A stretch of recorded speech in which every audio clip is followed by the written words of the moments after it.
¿Qué pasaría si un hombre que ha dado su vida al servicio de Dios tuviera que ver desde la cárcel cómo muchos quieren ganarle ventaja predicando a Cristo para llenar iglesias? Mientras él desea ayudar, levantar, formar e instruir, muchos de los que fueron sus compañeros desvían sus motivaciones para obtener un beneficio propio. Nosotros no hemos sentido esa sensación. ¿No es la misma que sentimos cuando abrimos nuestras redes o vamos a la iglesia y vemos batallas interminables de ego, discusiones sin sentido que no llevan a ningún lugar o competencia espiritual? Y eso nos lleva a hacernos una pregunta: ¿cómo reaccionaríamos nosotros? Así que vamos a ir a Filipenses capítulo 1 del versículo 15 en adelante.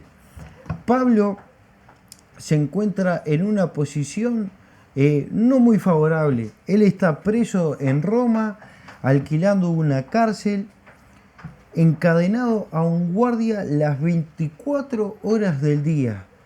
Y muchos judaizantes que estaban en Roma aprovechaban esta situación de Pablo, en donde él estaba pasando realmente mal, porque él alquilaba una cárcel con su propio dinero, pero no era una suite presidencial. Él estaba en un lugar frío, húmedo, no en las mejores condiciones, y encadenado 24 horas del día frente a un guardia. Y estos judaizantes aprovechaban esta situación de Pablo para ganarle ventaja. Predicaban a Cristo, no eran herejes, pero lo predicaban con malas motivaciones.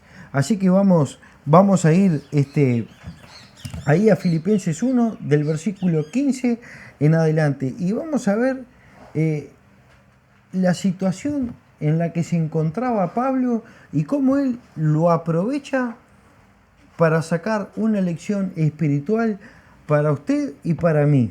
Así que vamos a ir allá. Versículo 15 dice: algunos a la verdad predican a Cristo por envidia y rivalidad, pero otros de buena voluntad. Pablo se percata de esta situación. Él sabe que hay muchos afuera que están queriéndole ganar ventaja, aprovechando que él está encadenado. Y Pablo no hace la vista gorda. Él está en una prisión, no solamente acongojado físicamente, sino espiritualmente, porque él sabe que del lado de afuera están aprovechando esa situación. Y no solamente Pablo, sino los hermanos que estaban allí en Filipos sentían exactamente lo mismo. Y ellos sanamente querían frenar esa situación. Querían frenar eso que se estaba dando en aquel lugar. Y es sumamente normal. Es como mencionábamos hace un momento. Nosotros muchas veces abrimos las redes sociales y vemos que en vez de predicar a Cristo, se pelean entre ellos. Dicen: no, vos tenés razón, vos no tenés razón. Me parece que la Biblia dice esto, me parece que dice aquello. O solamente quieren llenar iglesias porque el pastor no llega a fin de mes. Y eso me llevó a desarrollar este mensaje. Porque Pablo enfrenta esta situación. Como mencionábamos recién, él está preso por entregar su vida al servicio de Dios completamente.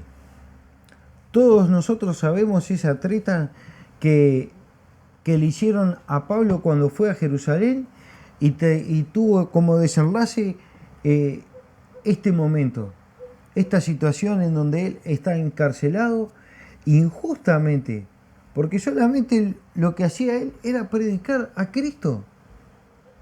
Pero había muchos judaizantes que trataban de predicar a Cristo, sí, pero meter alguna costumbre, alguna costumbre de la ley. Y esto no era así. Y ustedes imagínense a Pablo en aquel lugar y a los hermanos sabiendo que Pablo estaba preso injustamente y todavía viviendo esa situación. Pero estos hermanos y Pablo no se quedan ahí. Igual nos pasa a nosotros. Nosotros tenemos esa misma frustración compartida. Porque vemos que en vez de predicar a Cristo, muchas veces se predica a los hombres o la costumbre de los hombres o se pelean por trivialidades. Y eso nos lleva al segundo tópico que vamos a ver hoy, que es la motivación de los predicadores. Miren lo que dice Pablo, dice, algunos a la verdad predican a Cristo por envidia y rivalidad. Esa rivalidad ministerial que tenían con Pablo, pensando en añadir aflicción a mis prisiones. Pablo no es ingenuo. Pablo es real, tiene muy clarito el discernimiento y saben que esos muchachos, esas personas, están queriendo añadir aflicción a sus prisiones. Los unos anuncian a Cristo por rivalidad, no sinceramente pensando en añadir aflicción a mis prisiones, pero los otros por amor, sabiendo que estoy puesto para la defensa del Evangelio. ¿Qué pues? Que no obstante, de todas maneras, o por pretexto o por verdad, Cristo es anunciado y en esto me gozo y me gozaré aún.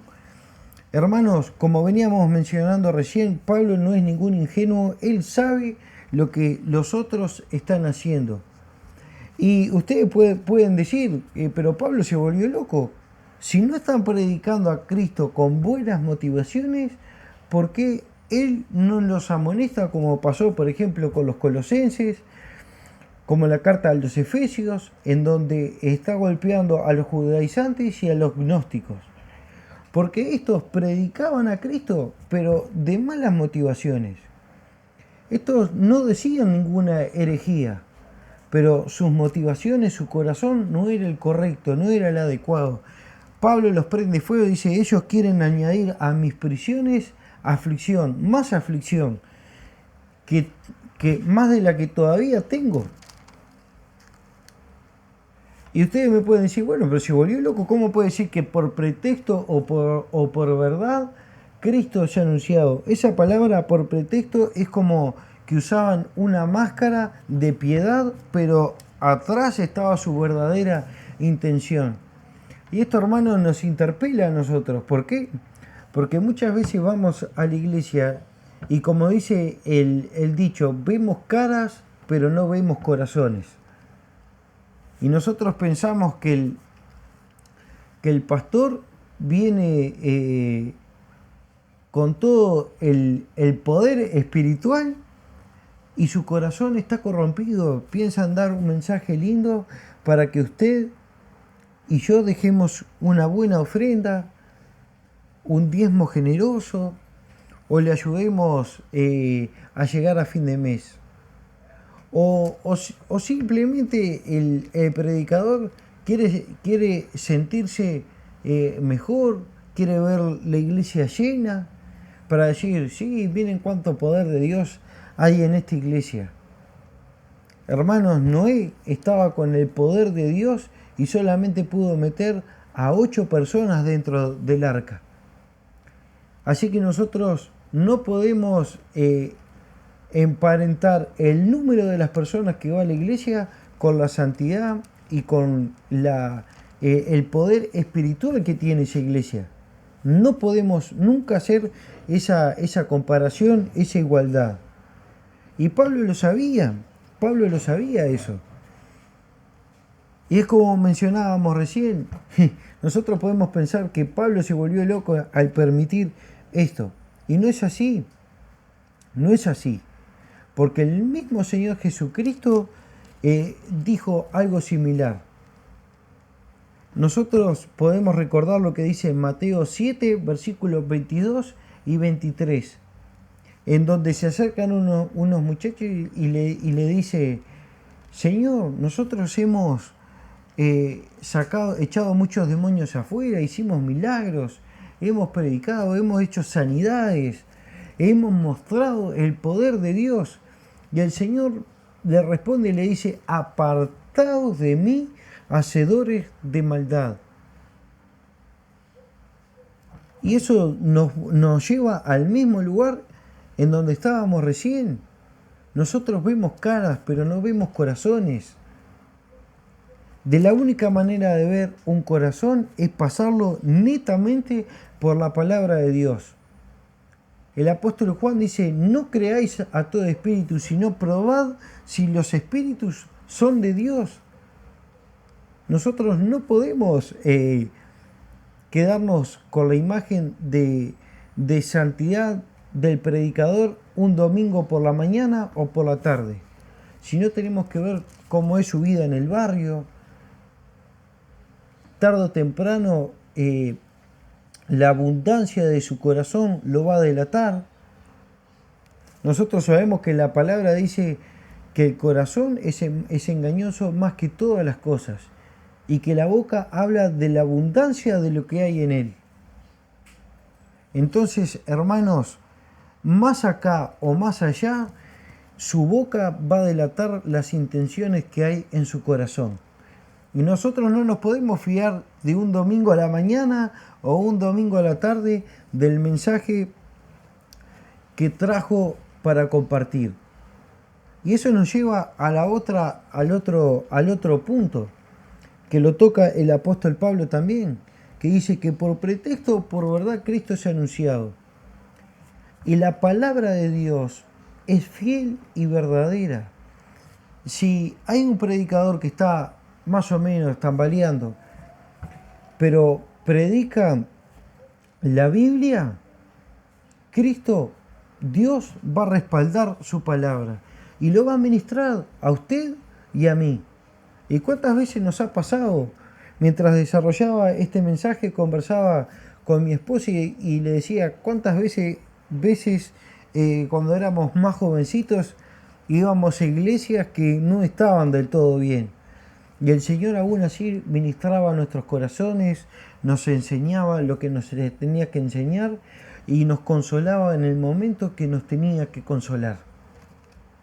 Y eso pasa, y es bíblico, porque su palabra no cae por tierra y no vuelve vacía, sino que siempre da fruto, siempre da fruto. Y Pablo sabía esto. El verso 18, ¿qué pues? Que no obstante, de todas maneras o por pretexto o por verdad, Cristo es anunciado y en esto me gozaré aún. Porque sé que por vuestra oración y la suministración del Espíritu Santo de Jesucristo, esto resultará en mi liberación conforme a mi anhelo. Hermanos, el apóstol Pablo era una persona sumamente centrada. Él no se dejaba dominar por las pasiones de la carne. Él sabía que las oraciones y el Señor no iban a dejarlo tirado en ningún momento. Y que todo lo que estaba pasando, como dice su palabra, a los que aman a Dios, todas las cosas les ayudan para bien. Y el apóstol Pablo estaba pasando mal. Él no niega la realidad, que muchas veces es el error que la iglesia hoy en día comete. Negar la realidad o aceptar la realidad no es falta de fe. ¿Cuántos personajes bíblicos se enfrentaron a una situación difícil y le dijeron a Dios, la verdad que estamos en la lona, pero sabemos que tú nos puedes ayudar? Y esto es lo que pasa con el apóstol, que dice, porque sé que por vuestra oración y suministración del Espíritu de Jesucristo, esto resultará en mi liberación. Y después va a explicar que sea una cosa o la otra es liberación igual. Y él dice, hermanos, si me muero es mejor para mí, pero si resulta mi liberación es mejor para ustedes. Miren lo que dice lo siguiente, conforme a mi anhelo y esperanza de que nada se debe avergonzado, antes bien, con toda confianza como siempre, ahora también será magnificado Cristo en mi cuerpo, o por vida o por muerte, porque para mí el vivir es Cristo y el morir es ganancia. Mas si el vivir en la carne resulta para mí beneficio de la obra, no sé entonces qué escoger, porque de ambos lados me siento apremiado, teniendo el deseo de partir y estar con Cristo, lo cual es muchísimo mejor. Pero quedar en la carne es más necesario por causa de vosotros. Y esto nos lleva a un punto a reflexionar que nuestro beneficio no puede estar primero que la necesidad espiritual de los que nos rodean.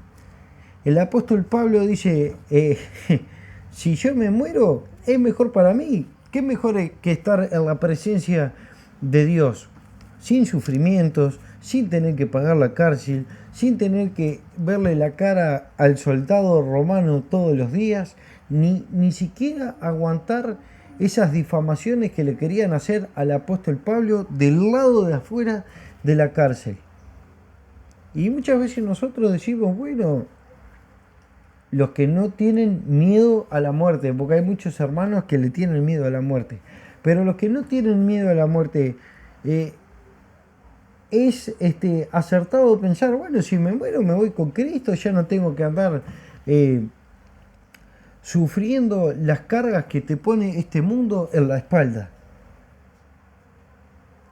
Pero muchas veces no es hora de irnos, es hora de seguir trabajando para el Señor, porque la necesidad del prójimo está primero que la nuestra. Y el apóstol Pablo lo sabe. El apóstol Pablo lo sabe eso. Y esto nos lleva a la siguiente pregunta. ¿El apóstol no hace nada? ¿Se queda quieto? ¿Es indiferente a lo que está pasando? Y él utiliza una palabra que nos deja una imagen realmente espectacular.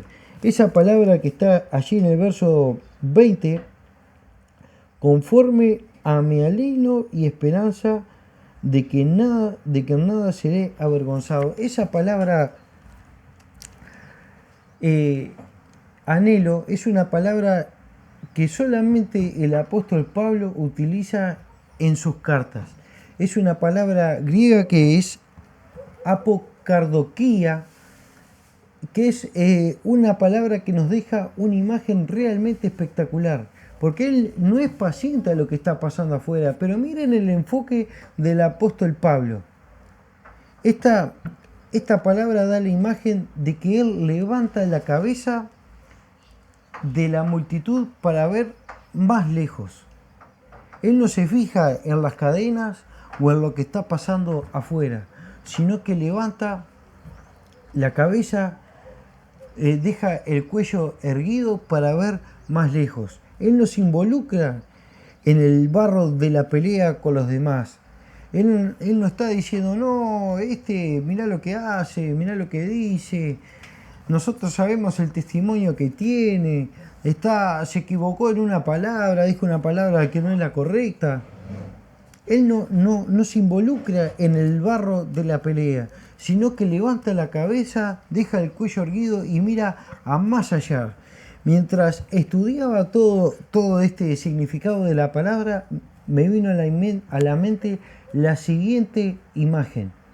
Imagínense una muchacha en la multitud de las calles de Nueva York, en donde hay carteles enormes, donde cada persona que pasa te golpea, te pecha, hay gente que te quiere vender cosas que no tienen ningún provecho, siempre están buscándote la ventaja, y esa multitud te aprieta, te agolpa, no te deja casi que ni respirar, te está asfixiando, pero esa muchacha se pone en puntitas de pie y decide levantar la vista por arriba de la cabeza de toda la multitud, buscando a su amado.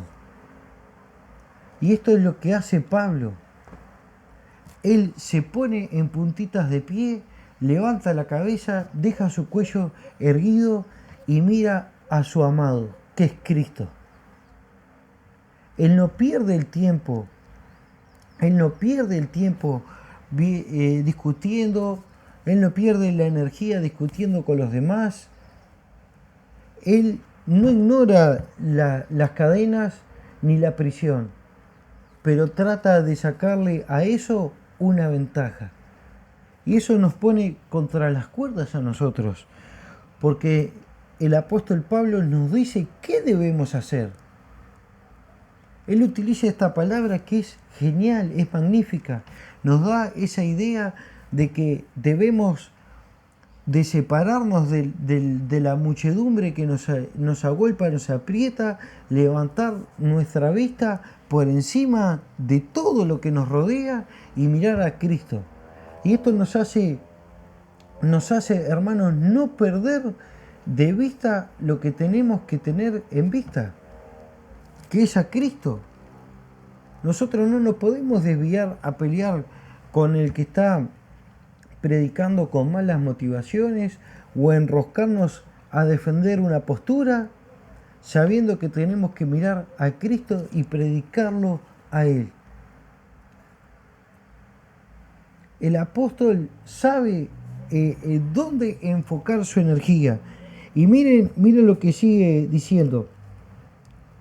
El verso 24, pero quedar en la carne es más necesario, y confiado en esto, sé que quedaré y permaneceré con todos vosotros para vuestro provecho y gozo de la fe, para que abunde vuestra gloria en mí, en Cristo Jesús, por mi presencia otra vez entre vosotros. Y miren cómo remata el apóstol en 2 versículos que los tenemos que aplicar nosotros hoy en día y dejarnos de desviar la vista de donde la tenemos que poner realmente. Dice, solamente que os comportéis como es digno del Evangelio de Cristo, para que, o sea que vaya a verlos o que esté ausente, oiga de vosotros que estáis firmes en un mismo espíritu, combatiendo unánimes por la fe del Evangelio. El apóstol les dice, ustedes muestren un servicio excelente a Dios y todo lo demás va a quedar por debajo. Ustedes esfuércense en tener un buen testimonio y en predicar a quien tienen que predicar, de una manera íntegra, con buenas motivaciones. Mire lo que dice el 28. Y en nada intimidados por lo que se oponen, lo cual para ellos ciertamente es inicio de perdición, mas para vosotros de salvación, y esto viene de Dios. Nosotros sabemos que los judaizantes tenían la fama de poner cargas como ponían los fariseos en los hombros de las personas. Y los querían hacer tomar posición de algunas costumbres de la ley. Y muchas veces los amenazaban, como habían amenazado a Pedro, a Pablo, a Juan. Muchas veces eran amenazados. Y el apóstol dice, no se dejen intimidar por nada, hagan lo que tienen que hacer, porque el fin de ellos es uno, y el de ustedes es otro. El fin de ellos es una perdición, y el mismo Señor lo dijo allí en Mateo 7. El Señor les dijo, dice, apartados de mí, hacedores de maldad. Ustedes se piensan que Dios, que es soberano, que es justo, que es fiel, va a dejar que algunas de estas personas queden impunes. Él se va a encargar. Lo dice lo último del versículo. Esto es inicio de perdición para ellos. Porque nosotros, es como dice Hebreos 2, nosotros debemos estar atentos a su palabra. Porque una pequeña desviación nos lleva a la catarata. Y las personas que ya pierden sus buenas motivaciones, tarde o temprano, si no reflexionan, van a llegar a la catarata. Y se van a perder. Se van a perder allí. Y estos hermanos nos abre el pensamiento para hacer las cosas que debemos de hacer. No perder la energía en cosas que no la tenemos que perder. No debemos negar la realidad. Nosotros sabemos que en las redes, en las iglesias, en el barrio, hermanos mismos dentro de nuestra misma iglesia, muchas veces van a querer desviarnos y hacernos perder energía en cosas que no la tenemos que perder. Pero el apóstol Pablo hace algo muy inteligente. Él no niega la realidad, pero levanta su cabeza por encima de todas las cosas que los rodean para mirar a Cristo. Y eso es lo que tenemos que hacer nosotros. Nosotros tenemos que enfocar nuestra energía en donde la tenemos que enfocar. No tenemos que desviarnos, involucrarnos en el lodo de la batalla. Tenemos que hacer lo que Dios nos manda y todo lo demás Dios lo va a probar. Y lo genuino va a continuar. Y lo que no es genuino por el peso de su mentira va a caer. Nosotros tenemos que seguir haciendo lo que estamos haciendo. Predicar a Cristo y no involucrarnos en ese lodo. Eso era lo que yo tenía para compartir con ustedes. Espero que les sea de bendición. Si les fue de bendición, compártalo, denle un me gusta. No es para mí, es para que YouTube no sepulte estas cosas que compartimos. Que Dios los bendiga ricamente. Nos vemos la próxima.